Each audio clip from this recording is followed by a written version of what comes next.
আসসালামু আলাইকুম, আমি কিয়া রহমান আমার কুকিং চ্যানেল থেকে আপনাদের সাথে আবারও একটা ব্লগ শেয়ার করছি। আশা করছি আপনাদের কাছে অনেক ভালো লাগবে। আমার মতো এরকম অদ্ভুত গিফট কেউ কি কখনো পাইছেন? দেখেন আমি কি পাইছি একটা। প্রায় অনেক দিন আগে আসলে আপনাদের ভাইয়াকে বলছিলাম একটা হাঁস আনার কথা।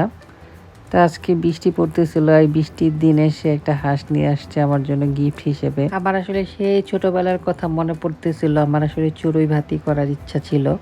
আগে আসলে আমরা বান্ধবীরা মিলে চড়ুই ভাতি করতাম, মানে জুলাপাতি। অনেকে হয়তো বা বুঝতে পারতেছেন না যে আমি আসলে কি বলতেছি। এক এক দেশের ভাষা আসলে এক এক রকম। তো যাই হোক, তো হাঁসে আসলে মনে মনে বলতেছিল হাঁস খাবি আর হাঁসের খামচি খাবি না, আগে তোরে খামচি দিয়ে নি। তা হাতটার মধ্যে মানে খামচি দিয়ে দিছে। তো শখ যেহেতু জাগছে আসলে জামাইরে নিয়ে আজকে চড়ুই ভাতি খাবো, তো জামাইরে লাগাই দিছি কাজে। জামাই সুন্দর মতো আমাকে হাঁসটা কাইটা দিল। আমিও কিন্তু আসলে হেল্প করছি, সে একা একা করে নাই সব। যারা আসলে চিন্তা করে জামাই দিয়ে কাজ করাই, একদমই ভুল কথা। জামাই দিয়ে সব কাজ করাই না। জামাই আসলে যখন দেখে আমি একা একা কাজ করতে পারি না, তখন জামাই নিজে একাকে হেল্প করে। আর বিদেশে আসলে এটা একদমই নর্মাল একটা ব্যাপার, কারণ সবার হাজব্যান্ডই সবাইকে কম বেশি হেল্প করে। এখানে যেহেতু হেল্পিং হ্যান্ড নাই, দেখা গেছে হাজব্যান্ডরা যদি একটু কাজ করে দেয় তাহলে বউটার একটু কষ্ট কম হয়ে যায়।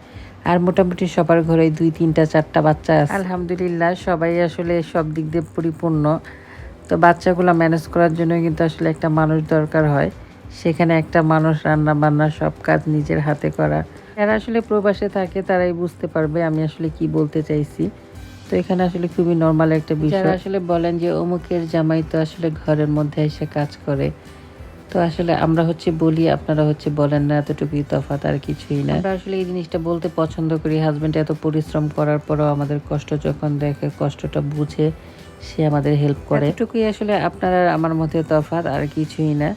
তো যাই হোক, সুন্দর মতো রান্না বান্না শেষ করলাম। এখন সবাই মিলে একসাথে খাওয়া দাওয়া করতেছি। জীবনটা কত অদ্ভুত হয়ে গেছে। আগে ছোটবেলায় মা এরকম ভাবে বেড়ে বেড়ে দিত আর আমরা খাইতাম সব ভাই বোনেরা মিলে।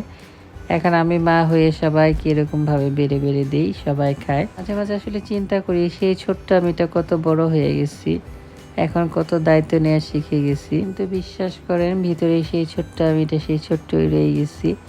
এখন আমি গাল ফুলে বসে থাকি, রাগ করি, নিজের পছন্দের জিনিসগুলো না পাইলে অনেক কষ্ট পাই। আগে যেমন সবার সাথে রাগ করতাম, এখন আর সেই রাগটা নাই। এখন শুধু একজনের সাথেই রাগ করি, সেটা জামাই। জামাই ছাড়া আর কারোর সাথে রাগ করি না, কারোর সাথে অভিমান করি না। হাঁসের মাংস আসলে মাঝে মাঝে এনে খাওয়া হয়, তো এরকম তাজা হাঁস আসলে খুব একটা এনে খাওয়া হয় না। সবাই আসলে অনেক বেশি পছন্দ করছিল আর অনেক মজা করে খাইছিল সবাই। আর এইদিকে আমার ছোট মেয়ে তার বাবার কাঁধের উপর উঠা বসে রয়েছে, সে একদমই দুষ্ট একটা বাচ্চা। তো যাই হোক, সবাই অনেক ভালো থাকবেন। আজকের মতো এই পর্যন্তই। আসসালামু আলাইকুম।